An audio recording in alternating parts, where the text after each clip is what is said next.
스페인 중부의 도시 톨레도. 16세기 말 이곳 사람들은 한 화가가 그린 신비로운 그림에 도취됐습니다.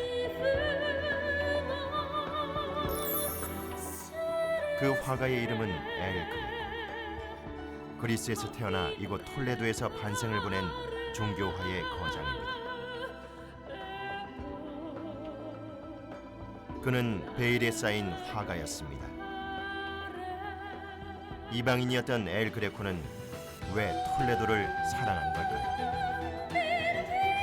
그리고 톨레도 사람들은 왜 당시 이단아라 불린 엘 그레코를 거부하지 않고 받아들인 걸까요? 유럽 예술기행 리스. 오늘은 엘 그레코가 사랑한 톨레도를 찾아갑니다.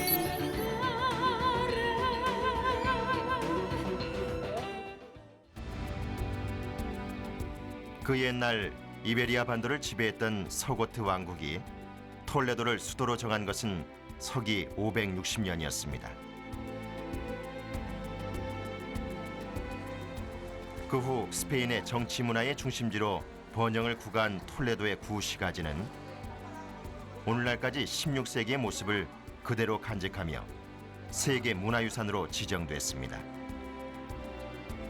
지금은 세계 각국에서 연간 180만 명의 여행객이 찾아오는 관광도시가 됐죠.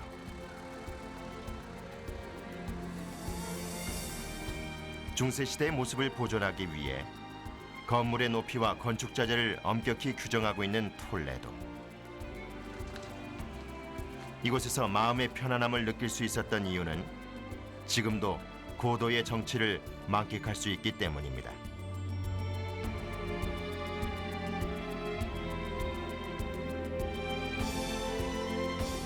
톨레도의 대표적인 미술관인 산타크루스 미술관. 입구 정면을 비롯해 곳곳에 정교한 장식이 되어 있습니다. 이 미술관은 건물 자체가 은세공 양식의 최고 걸작이라 불리는 미의 전당입니다.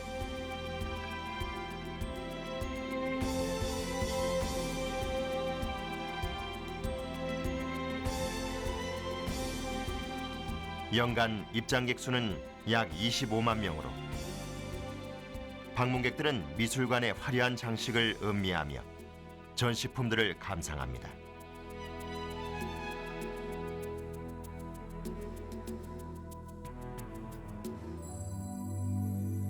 고대 로마 시대 요새가 축조돼 있던 톨레도.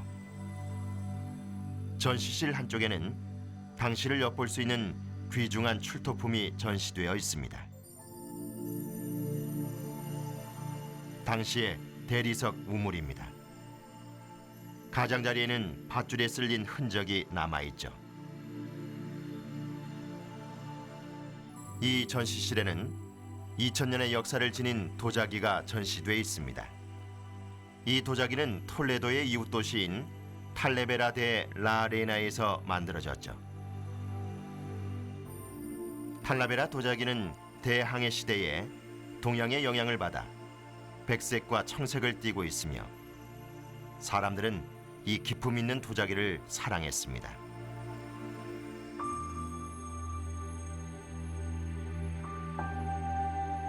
톨레도는 대항해 시대였던 1561년까지 스페인의 수도였습니다. 무역을 통해 얻은 막대한 부로 값비싼 미술품을 수집했던 것이죠.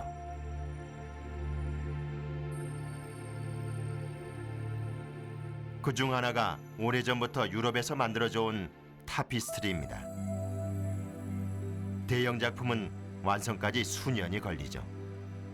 이렇듯 섬유예술의 최고봉인 타피스트리는 오늘날에도 사람들의 탄성을 자아냅니다.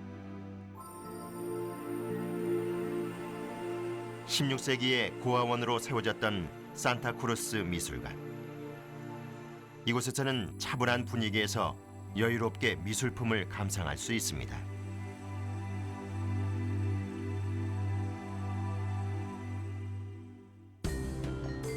이곳에는 다양한 작품이 전시돼 있지만 그 중에서도 가장 사람들의 눈길을 끄는 것은 엘 그레코의 그림입니다.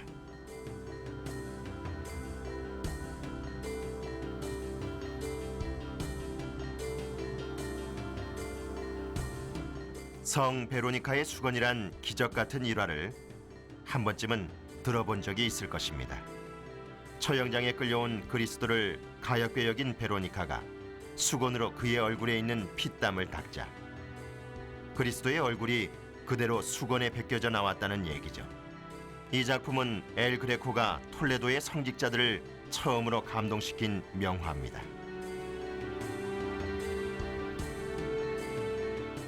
가브리엘 천사가 성모 마리아에게 예수를 잉태할 것임을 알리는 수태고제라는 작품입니다. 17세기 스페인에서는 그리스도와 함께 마리아에 대한 믿음도 깊어지기 시작했습니다. 16세기 말에 그려진 엘 그레코의 수태고지는 그 계기라 할 수 있는 작품이죠.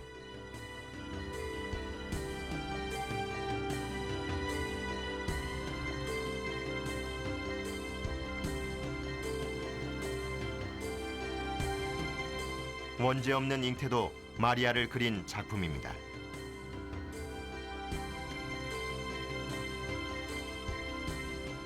기품 있는 모습으로 공중에 떠 있는 성모 마리아. 가톨릭에서는 처녀인 모친에게서 태어난 그리스도와 마찬가지로 성모 마리아 또한 순결한 존재로 여겨집니다. 엘 그레코가 그린 이 한 장의 그림을 보고 많은 시민들이 마리아의 청아함을 느꼈다고 합니다. 그리고 그 후 스페인에서는 많은 화가들이 원죄 없는 잉태를 그렸습니다.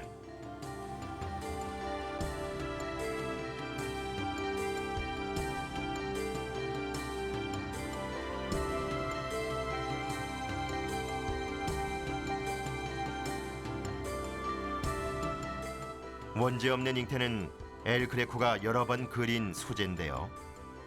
이것은 그가 만년에 그린 작품입니다. 70세를 넘긴 엘 그레코가 하늘로 떠나기 수개월 전에 완성한 그림입니다.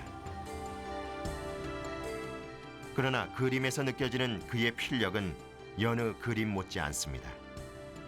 순결을 상징하는 백합꽃과 여러 천사들에 둘러싸여 있는 마리아는 이 그림에서도 고결해 보입니다.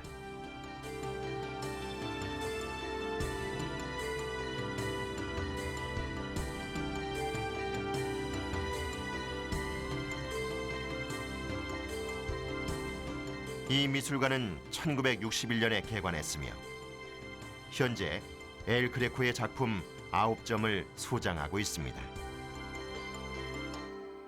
Porque la mayoría de las pinturas que hay aquí del Greco son de iglesias y conventos de Toledo y están recogidos aquí en el museo. 엘 그레코는 톨레도의 많은 성당으로부터 그림 의뢰를 받았다고 합니다. 고향 그리스에서 어릴 때 수도원에 들어가 그림을 공부한 그는 스스로를 이렇게 불렀습니다. 신을 섬기는 화가. 그리스를 뒤로하고 베니스와 로마에서 그림 실력을 갈고 닦은 엘 그레코가 톨레도에 온 것은 1577년 35살 때였습니다. 그리고 73세로 세상을 뜰 때까지 이곳을 떠나지 않았죠. El Greco trabajaba con Tiziano en Italia y entonces unos nobles españoles le dijeron que se viniera a España porque Felipe II estaba construyendo el Escorial y seguro que mano de obra para pintar necesitaban. Entonces se vino para acá y pintó el martirio de San Lorenzo, pero a Felipe II no le gustó y entonces pues no le contrató y se estableció aquí en Toledo, dado que había muchas iglesias y muchos conventos y por eso toda su pintura es religiosa. 원죄 없는 잉태. 성모의 발치에 펼쳐지는 풍경에서 엘 그레코의 마음을 짐작할 수 있습니다. 엘 그레코는 1585년도 작품에서는 이탈리아의 도시를 그렸습니다. 하지만 만년의 작품에선 다른 도시를 그렸습니다. 신을 섬기는 화가 엘 그레코가 성모 마리아가 떠있는 아름답고 성스러운 그림의 무대로 선택한 곳은 그가 반생을 보낸 톨레도였습니다. 옛 모습을 고스란히 간직한 톨레도, 그리고 엘 그레코가 사랑한 톨레도.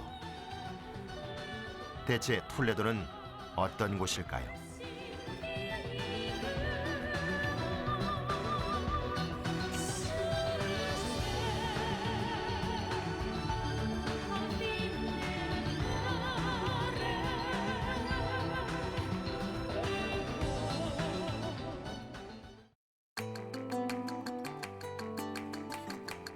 강으로 둘러싸인 톨레도는 고대 로마 시대부터 요새 도시로서의 발전을 거듭해 왔습니다.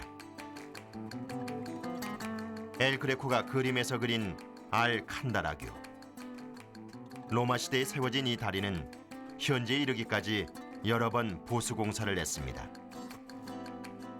13세기에 홍수로 붕괴된 이후 현재와 같은 모습이 됐죠.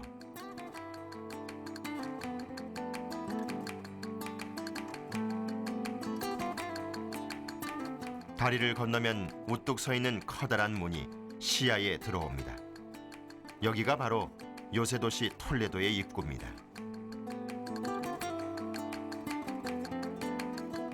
언덕 위에 있는 알카사르는 로마 시대에 세워진 요새가 그 원형입니다. 요새 도시의 중심부로, 그리고 스페인의 대도시 톨레도의 심장부로 도시의 역사를 지켜봐 왔습니다.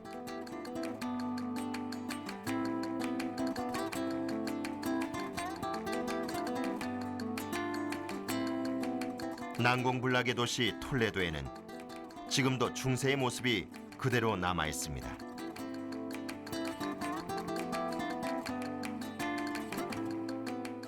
현재 2만 명이 사는 구시가지는 엘 그레코가 이주하기 직전인 1561년까지 대항해로 번영을 구가한 스페인의 수도였습니다.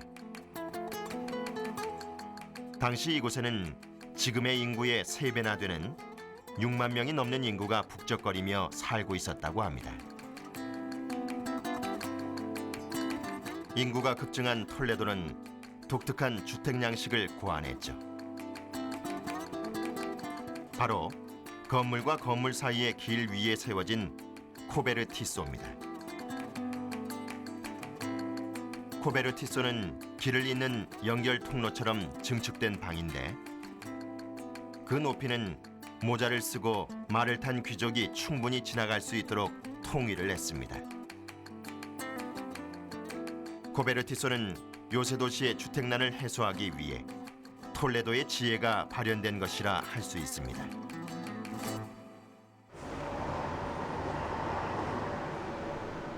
그런 톨레도 사람들의 마음의 지주 역할을 한 것이 15세기에 완성된 대성당입니다. 이곳은 당시 로마의 바티칸에 버금가는 가톨릭의 성지였습니다. 위험이 느껴지는 장엄한 성당. 신을 섬기는 화가 엘 그레코가 톨레도에 매료된 큰 이유 중 하나가 바로 이 대성당이었죠.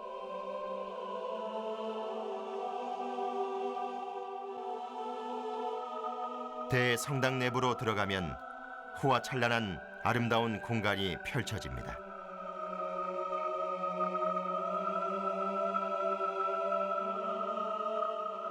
이것은 고위 성직자들이 미사를 하기 위해 모인 성가대석이고 대주교는 설교대에 올라 그리스도의 깊은 사랑을 설파했습니다.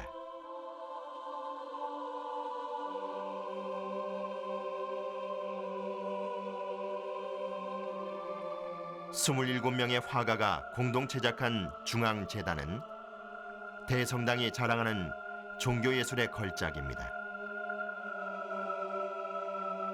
그리스도의 생애가 25개 장면으로 표현된 이 제단은 목조 칸막이에 금박을 입혀 화려함을 더했습니다. 글을 몰라 성서를 읽지 못하는 사람들도 이 제단을 올려다보고 가톨릭에 대한 신앙심을 돈독히 했다고 합니다.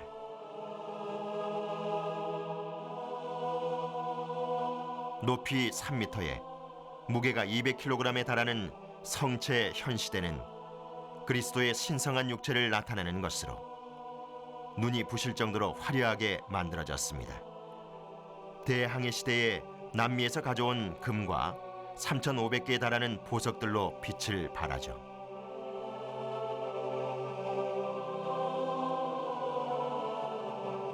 신앙의 성지, 톨레도 대성당을 장식할 종교화를 그리고 싶다.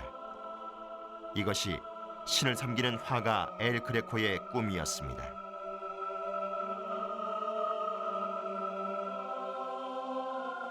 대성당의 일각은 산타크루스 미술관과 어깨를 나란히 하는 회화의 전당입니다.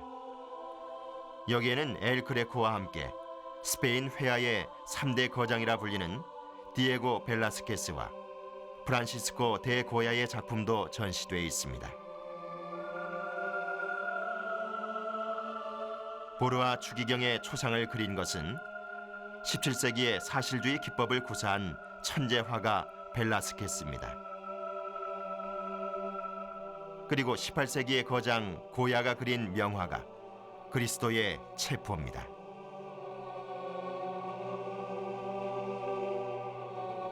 고야는 병으로 청력을 잃어가면서도 인간의 아름다움과 추악함을 일생의 테마로 삼아 혼신의 힘을 다해 여러 작품을 남겼습니다.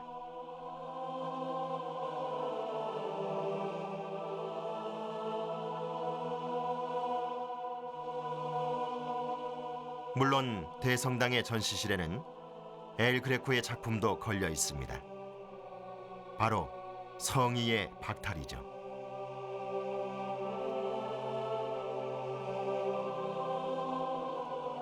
처형당하기 직전에 군중들에게 옷을 찢기는 그리스도에게 엘 그레코는 일부러 붉은 옷을 입혔습니다. 죽음을 받아들인 그리스도의 고독과 고귀함을 훌륭하게 강조했다고 하여 종교와의 걸작으로 높이 평가받고 있습니다.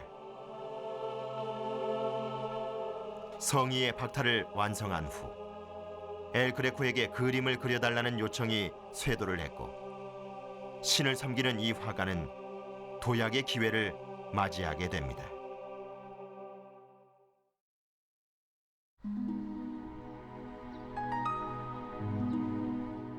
16세기에는 100개 이상의 종교 시설이 있던 톨레도. 이곳 산토 도밍고 엘 안티구오 수도원은 엘 그레코와 특별히 인연이 깊은 성당입니다.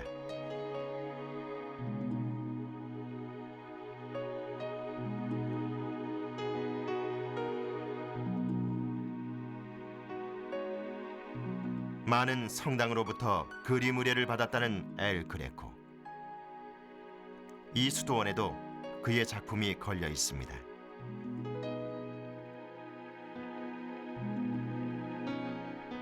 제단을 단장하는 종교화입니다. 가장 위에 걸린 한 장의 그림이 엘 그레코의 화풍을 상징합니다.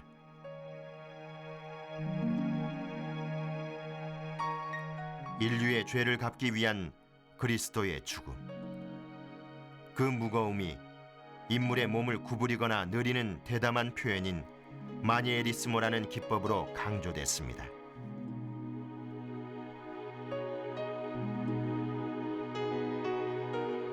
작품의 테마를 더욱 인상 깊게 하는 엘 그레코의 마니에리스모. 그러나 이 화풍은 때로 비난을 받기도 했습니다. 주교들은 극단적인 데포르메는 신을 모독하는 행위라고 하며 종종 작품의 수치를 거부했습니다. 게다가 그림 실력이 떨어지는 다른 화가들은 엘 그레코를 시샘하여 이방인인 엘 그레코를 그리스도교의 이단하라 불렀습니다. 그 한편으로 엘 그레코의 그림을 열렬하게 지지한 것이 톨레도의 시민들이었습니다. 그들은 자주 성당에 가서 엘 그레코의 작품 앞에 무릎 꿇고 신앙심을 키워갔다고 합니다.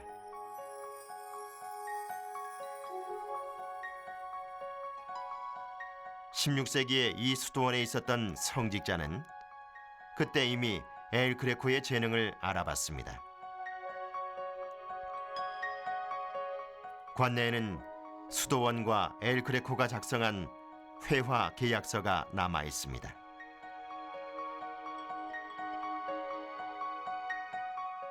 엘 그레코가 회화 제작을 의뢰받은 것은 톨레도에 온 직후인 1577년이었습니다. 엘 그레코는 계약서에 본명으로 서명을 했습니다.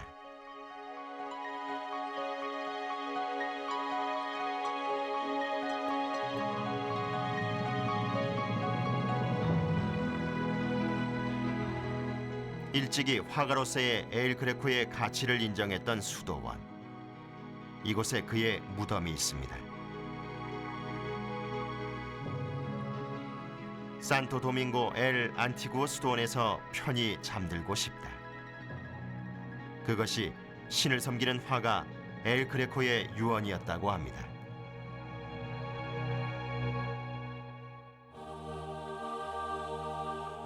나무숲에 둘러싸인 산타마리아 라 블랑카 교회. 이곳에선 이단아라 불린 엘 그레코의 작품을 시민들이 저항 없이 받아들였습니다. 하지만 이것엔 큰 비밀이 숨어 있죠.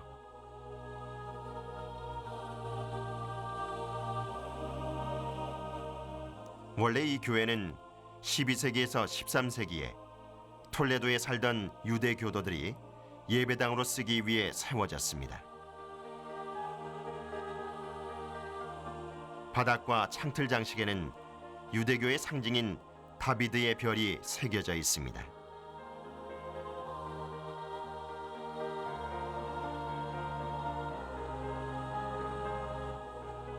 이곳은 그 후 이슬람 교도들의 모스크로 사용됐습니다. 내부에는 경청의 소중함을 나타내는 이슬람의 조개 껍질과 유대인의 영혼을 상징하는 솔방울이 함께 남아있죠.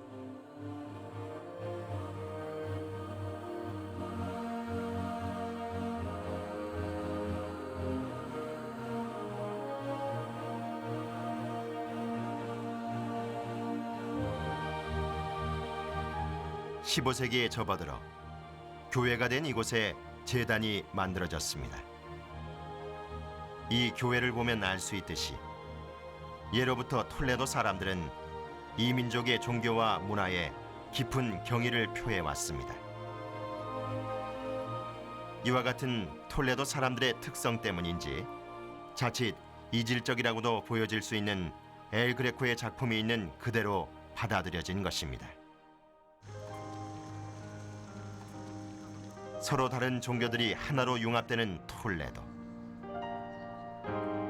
고대 로마 시대부터 여러 민족이 왕래했던 이곳에서는 사람들의 생활에도 다른 문화와의 만남이 낳은 다양한 전통이 세월을 뛰어넘어 이어져 오고 있습니다.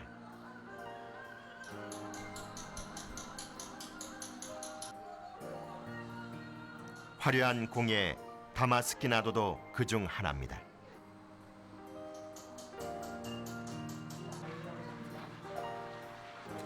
10세기에 이슬람 교도가 전한 다마스키나도는 강철판에 금실과 은실로 문양을 새기는 섬세한 상감 세공입니다.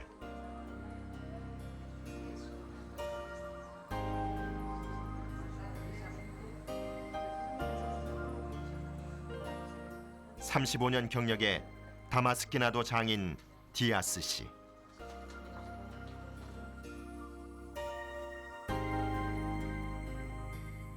큰 접시와 팔찌, 브로치 등의 화려한 장식을 넣는 디아스 씨. 이 민족이 낳은 전통 공예의 어려움을 그는 이렇게 말합니다. Los dibujos árabes, los dibujos que son geométricos. Claro, el patrón a veces hay que estudiarlo y llevarlo a la pieza y después ejecutarlo. Una vez que se incrusta, se golpea, es imposible de sacar, ni limándolo. No se puede. 디아스 씨는 늘 집중해서 작업을 합니다.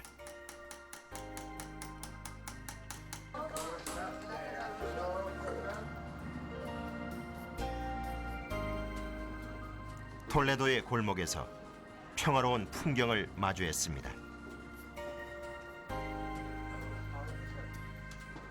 이 여성이 하고 있는 것은 라가르테라 자수입니다.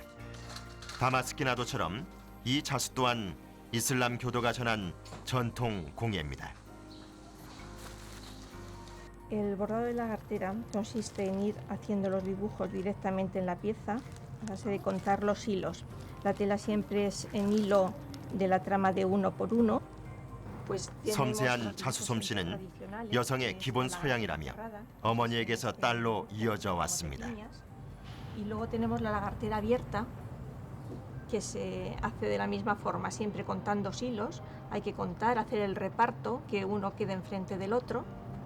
Se hace primero el reparto exterior y luego se recortan los hilos, se sacan y se va haciendo el relleno, formando dibujos. Y va quedando el calado. Pero siempre, como ve, contando los hilos, primero hay que hacer el remate exterior. 여성들의 끈기와 진심이 전통의 아름다움을 이어가고 있는 것입니다. 톨레도의 명물인 마사빵도 다른 문화의 산물입니다. 전쟁으로 식량이 부족해진 13세기에 한 수녀가 만들기 시작했다고 합니다. 골목 한쪽에 있는 수도원. 여기에선 지금도 마사빵을 만들고 있습니다.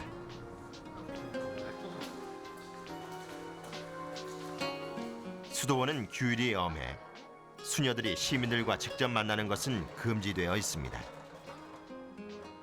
그래서 이 수도원에선 독특한 판매 방식을 개발했죠.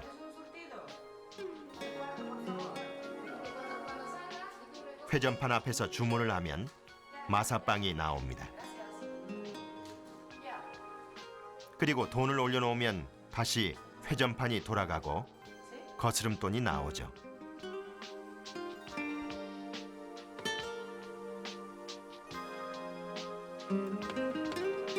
아몬드와 설탕을 재료로 한 마사빵은 이슬람 교도의 전통 과자의 기원을 두고 있습니다.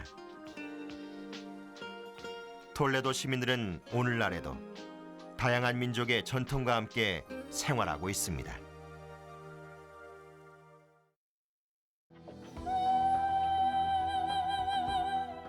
이탈리아 남부 캄파니아주의 수도 나폴리.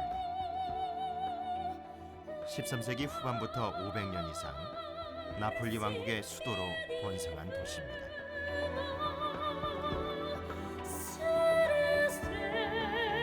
이 나폴리 왕국을 다스린 역대 왕들 중에서 18세기 시민들로부터 크게 사랑받은 왕이 있었습니다.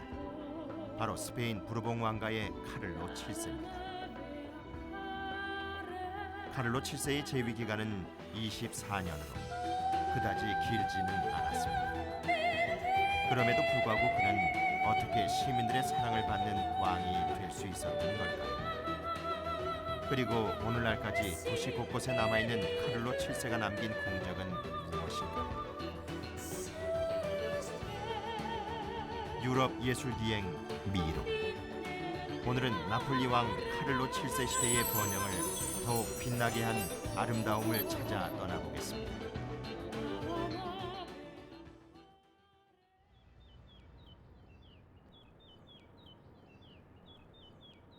로마, 밀라노에 이은 이탈리아 제3의 도시 나폴리입니다. 나폴리의 역사는 기원전 5세기경에 고대 그리스인들이 건설한 도시 네아폴리스로 거슬러 올라갑니다. 나폴리라는 이름은 이 네아폴리스가 어원입니다.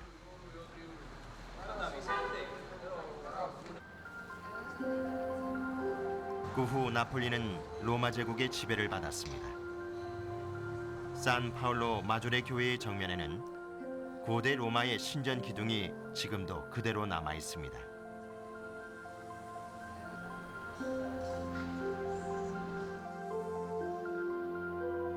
그리고 프랑스의 귀족인 앙주가가 지배하게 된 13세기 후반부터 이탈리아 남부 일대는 나폴리 왕국이라 불리게 되었습니다.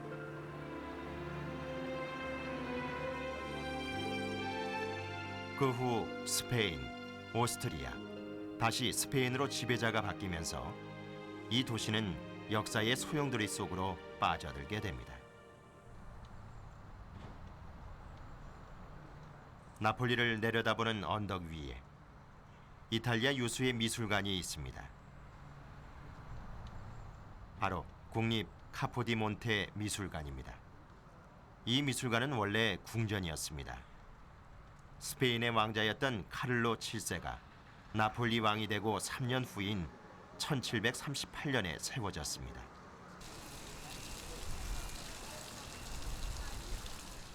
넓은 정원과 중후한 석조 건물로 이루어진 미술관 안으로 들어가면 곳곳에서 왕궁의 정취를 느낄 수 있습니다.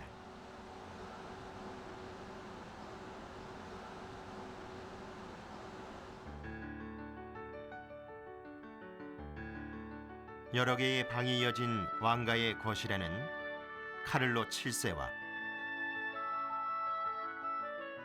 마리아 왕비의 초상화가 걸려 있습니다.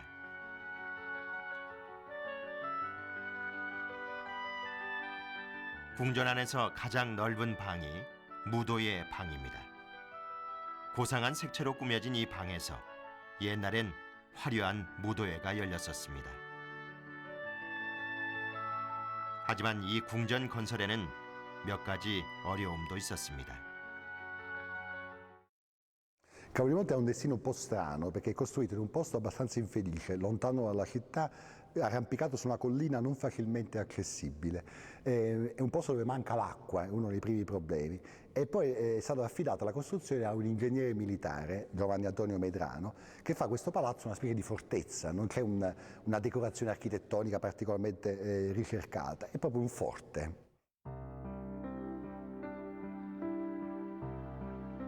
이 미술관에선 역대 나폴리 왕들이 수집한 다양한 미술품들을 마음껏 감상할 수 있습니다. 그 중에서도 특히 관람객들의 눈길을 끄는 것이 카를로 7세가 모은 많은 명화들입니다. 명화의 대부분은 카를로 7세가 이탈리아의 명문가 파르네세가 출신인 어머니 엘리자베타에게 물려받은 것이었습니다.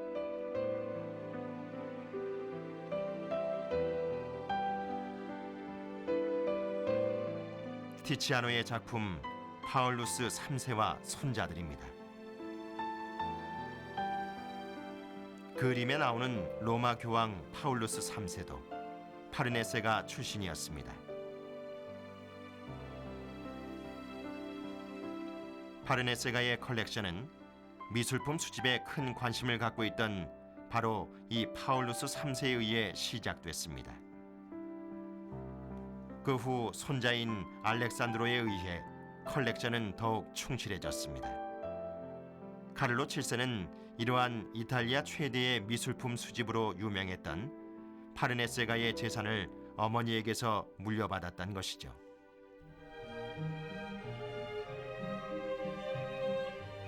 이 작품은 잔 갈리아초 산 비탈레의 초상입니다. 섬세하고 우아한 표현이 특징이었던 파르미자니노의 작품입니다. 인물을 길게 늘려서 그리는 마리에리스모 기법을 사용했습니다. 전에는 탐험가 콜럼버스의 초상이라고 여겨졌던 때도 있었지만 모자의 문장과 손에 쥔 금화에서 파르마 지방의 귀족의 초상이라는 것이 밝혀졌습니다. 파르네세가는 견원지간이었던 산 비탈레가와의 싸움에서 승리했을 때 이 그림을 손에 넣었다고 합니다. 성 모자와 두 천사입니다. 피렌체파의 거장인 프라 필리포 리피의 제자였던 보티첼리의 초기 작품입니다. 19세기 말까지는 리피의 작품이라 여겼습니다.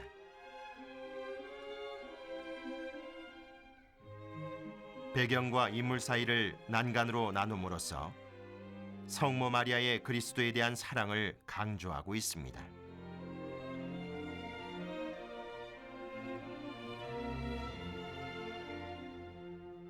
그리고 15세기 르네상스 회화의 창시자 중 하나인 마사초의 그리스도의 책형입니다.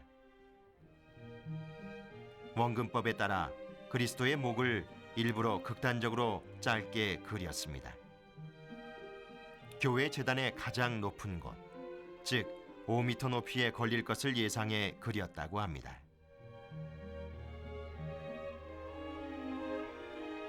의복과 육체의 사실적인 음영과 괴로워하는 표정,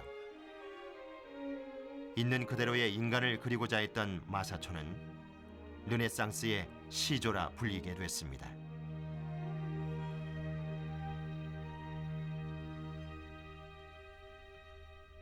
Napoli veniva da oltre 2 secoli di vicerregno sotto gli Asburgo, prima di Spagna e poi d'Austria.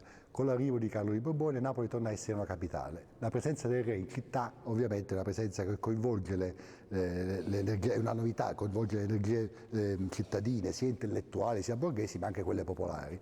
E in realtà la città è coinvolta in questo processo di ridisegno della città, non soltanto dal punto di vista urbanistico, con nuovi tracciati viari, grandi strade, viali alberati, ma soprattutto le residenze regge.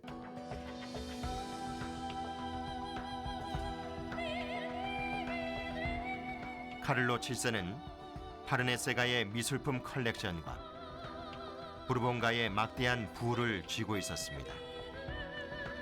그는 재력을 바탕으로 수완을 발휘해 갑니다. 카를로 7세에 의해 나폴리가 어떻게 발전해 갔는지 살펴보겠습니다.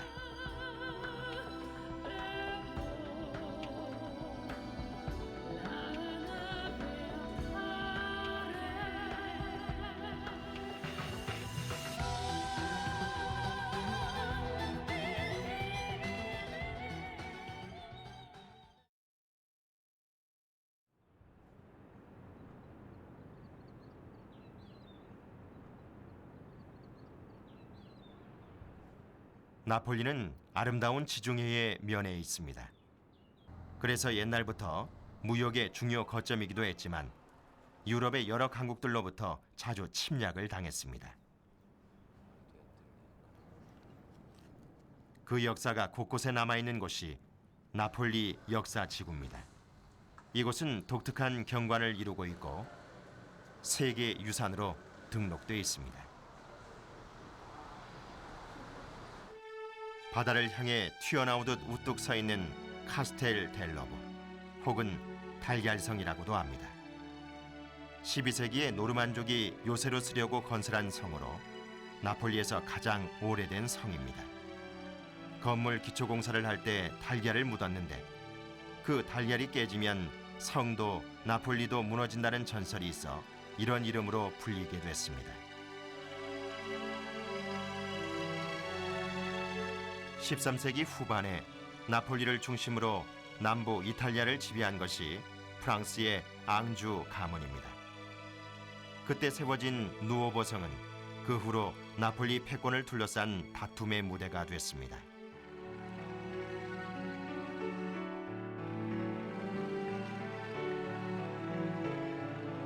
앙주가 다음으로 15세기 중반에 나폴리를 손에 넣은 것은 스페인의 아라곤가였습니다. 아라곤가의 권력의 상징으로 세워진 것이 바로 나폴리 왕궁입니다.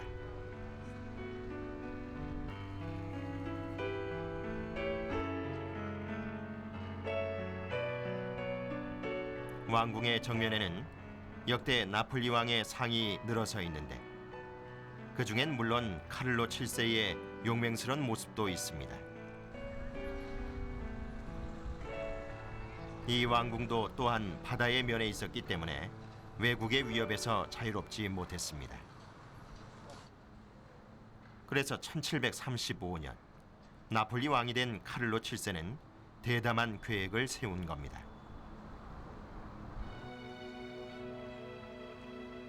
1752년 카를로 7세는 새 왕궁의 건설을 명합니다.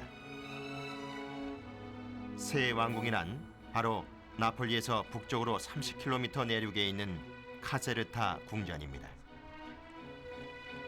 프랑스의 베르사유 궁전에 대항해서 만들어졌다고도 하는 이 궁전은 과히 그 웅장함이 압권입니다.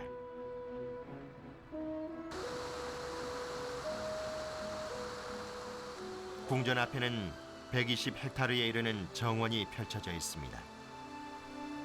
일직선으로 뻗은 수로의 길이는 무려 3km에 달합니다. 수로를 흐르는 물은 38km나 떨어진 타브르노 산에서 끌어온 것입니다.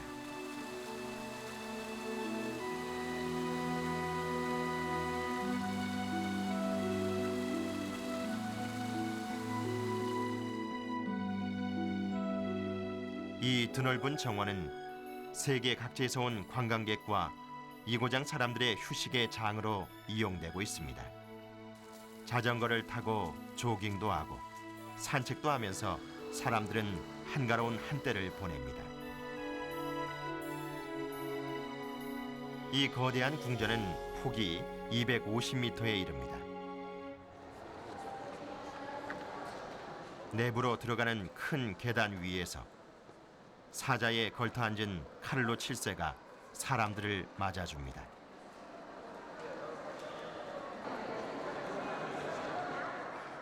왕이 궁전에 왔을 때에는 천정에서 오케스트라가 연주를 했다고 합니다.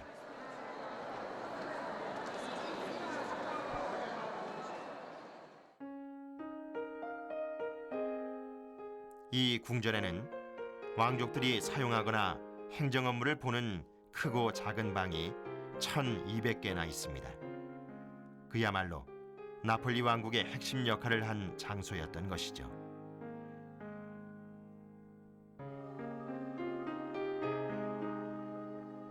그 중에서도 중후함으로 사람들을 압도하는 곳이 옥좌의 방입니다. 왕이 공식 업무를 본 방입니다.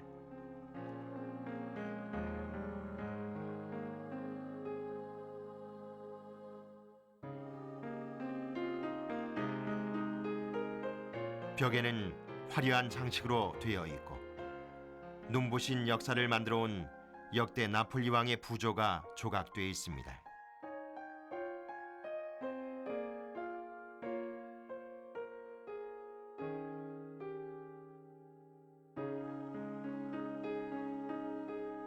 천정에는 궁전 준공식의 모습이 장식되어 있습니다. 준공식에 참석한 카를로 7세와 마리아 왕비가 그려져 있습니다.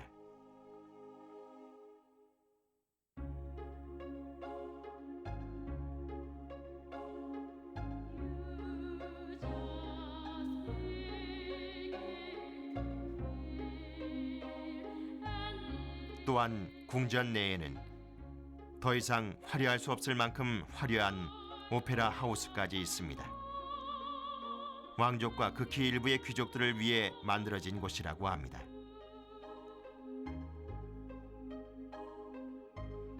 이 호화로운 공간에서 오페라와 나폴리 희극이 공연됐다고 합니다. 카세르타 궁전을 완성하는 데에는 무려 28년이라는 세월을 필요로 했습니다. 궁전 건설에 빼놓을 수 없었던 것이 수많은 나폴리 시민들의 노동력이었습니다. 궁전 건설은 권력의 상징이기도 했지만 공공사업이었고 고용을 창출해 서민들의 생활을 안정시키는 경제적인 효과도 컸습니다.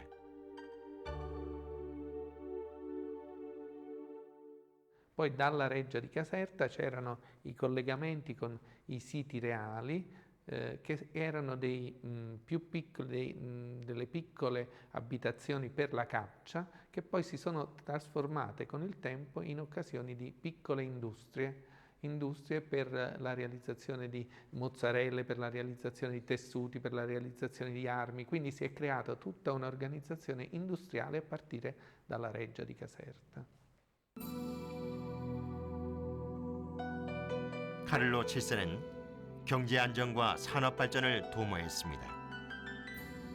그는 뛰어난 통치력으로 나폴리 시민들의 신뢰와 존경을 받았던 것입니다.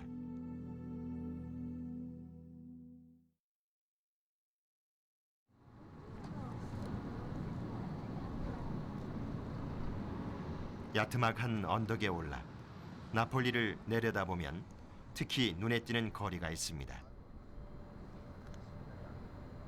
도시를 남북으로 나누듯이 직선으로 뻗어 있는 스파카 나폴리라 불리는 거리입니다.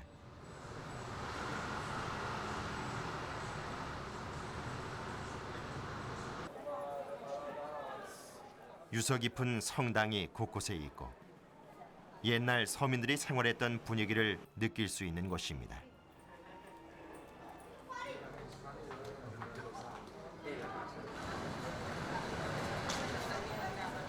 관광객을 위한 특산품과 생활용품을 파는 가게가 즐비하고 늘 활기가 넘치는 곳이 스파카 나폴리입니다. 그 한쪽에 지중해 신선한 해산물을 파는 생선 가게가 있었습니다.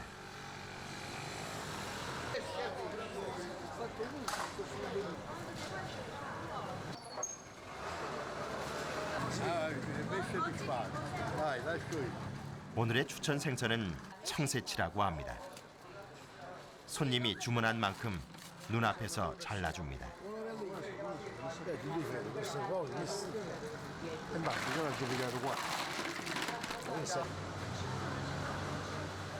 생선 가게 옆은 채소 가게입니다. 이 고장에서 나는 형형색색의 채소와 과일이 진열돼 있습니다. 나폴리는 온난한 기후 덕에 예부터 농업이 활발했습니다. 그 중에서도 특산품인 토마토는 이제 이탈리아 요리엔 없어서는 안 될 식재료입니다.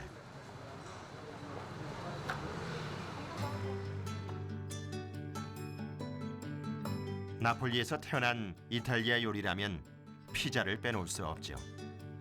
피자는 18세기경에 서민들이 먹기 시작했다고 합니다.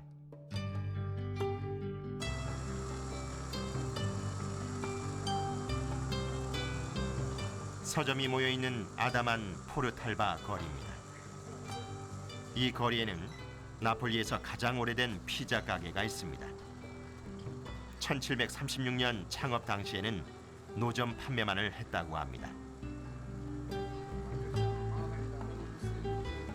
지금도 전통 있는 나폴리 피자를 부담 없이 즐길 수 있도록 포장 판매를 하고 있어 시민들과 관광객들에게 인기입니다.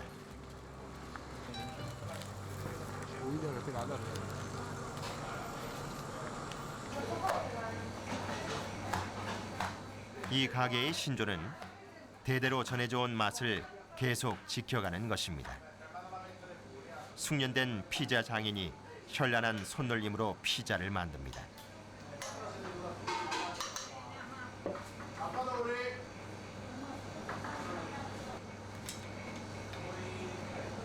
지금 만들고 있는 것은 이 가게의 창작품인 해산물 피자입니다. 도우에 토마토 소스를 바르고 지중해 담치와 바지락, 새우를 듬뿍 얹습니다. 그 위에 마늘과 조미료, 올리브유를 뿌립니다.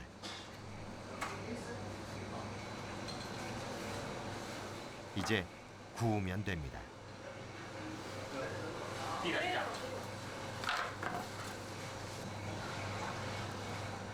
나폴리 피자의 특징은 뭐니 해도 도우가 맛있다는 겁니다. 부드럽고 폭신폭신하죠. 이런 도우 맛을 내기 위해서는 화덕 안에서 피자를 돌려가며 구워야 합니다. 또 불 조절에 신경 쓰며 짧은 시간에 구워내야 하는 거죠. 장인의 기술이 발휘되는 때입니다. 도우 반죽부터 시작해서 구워내는 데까지 불과 4분이 걸렸습니다. 정말 눈 깜짝할 사이에 피자가 완성되는군요.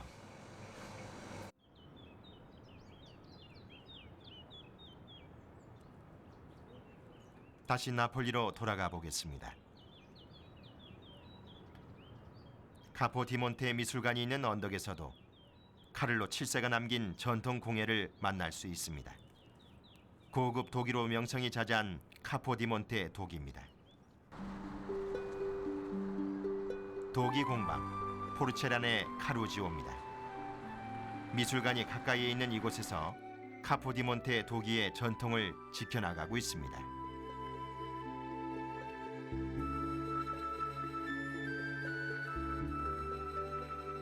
이 공방에서 주로 만들고 있는 것은 장식품과 액세서리입니다.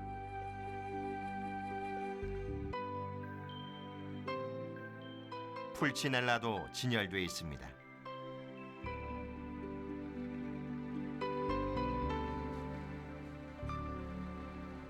도기 형틀이 잔뜩 놓여 있는 작업실에서 꽃을 단 장식품 만드는 과정을 구경했습니다.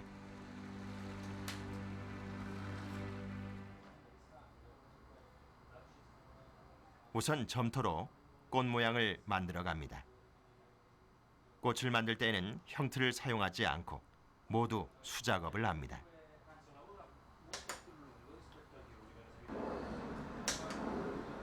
페르난도 루시 씨는 30년 동안 도기를 만들어 온 장인입니다.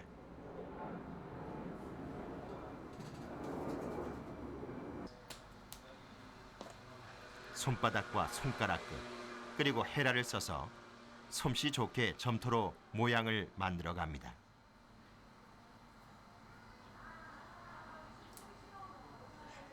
맨 먼저 완성한 것은 장미꽃입니다. questi sono stuzzicadenti. 다음으로 해바라기를 만들어 보겠습니다. 이쑤시개 다발을 묶은 도구로 중심부를 만듭니다. 그리고 그 주위에 꽃잎을 한 장 한 장 정성스럽게 만들어 갑니다.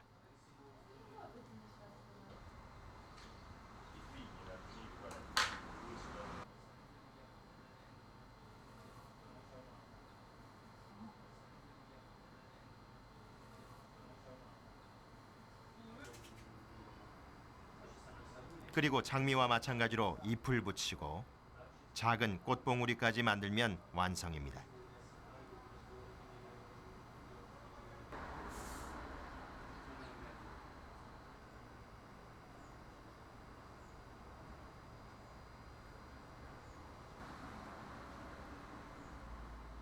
이렇게 만들어진 점토꽃을 가마에서 구워낸 다음에는 색을 입히는 작업을 합니다.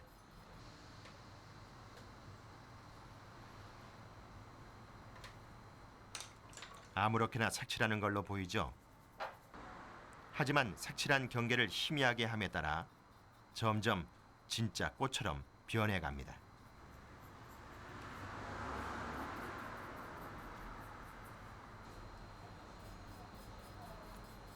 색칠을 담당하고 있는 건 이 공방의 4대째인 조반니 카루지오 씨입니다. 어릴 때부터 이 공방에서 놀면서 아버지가 일하는 모습을 봐왔다고 합니다.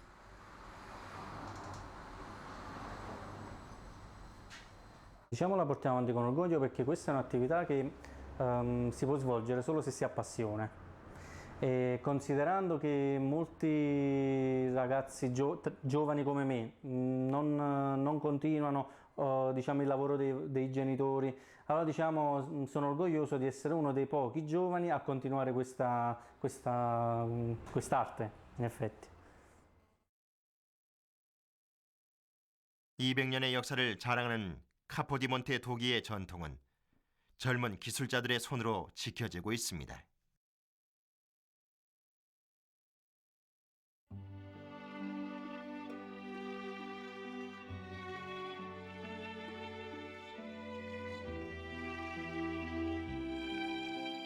카를로 7세는 1743년 카포디몬테 궁전의 정원에 왕립 도기 공방을 만들었습니다. 미술관에는 현재 수많은 도자기 작품이 전시돼 있습니다.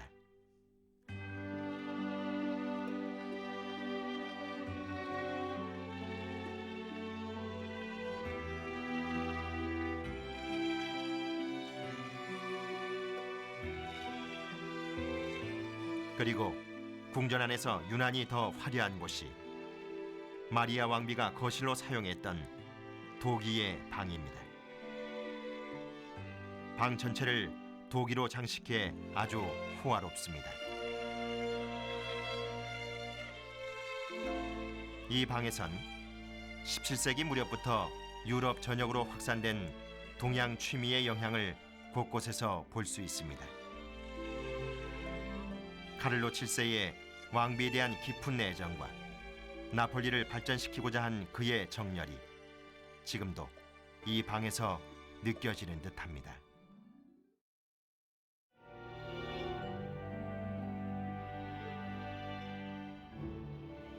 나폴리를 한없이 사랑하고 그 발전을 위해 최선을 다한 카를로 7세.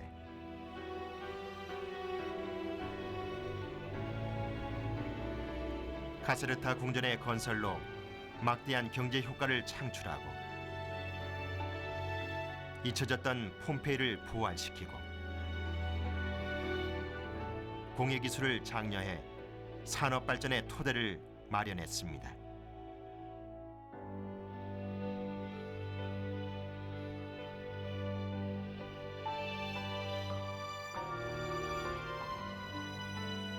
수많은 공적을 남긴 카를로 7세는 1759년 스페인 왕이었던 형 페르난도 6세가 사망하자 그 뒤를 잇기 위해 나폴리를 떠났습니다.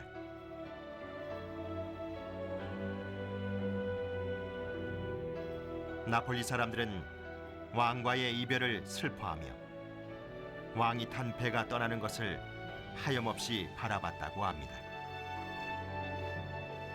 카를로 7세는 시민들의 사랑을 한 몸에 받은 위대한 나폴리 왕이었습니다. 그의 뜨거운 마음은 역사와 문화의 향기가 감도는 나폴리 곳곳에 지금도 살아 숨쉬고 있습니다.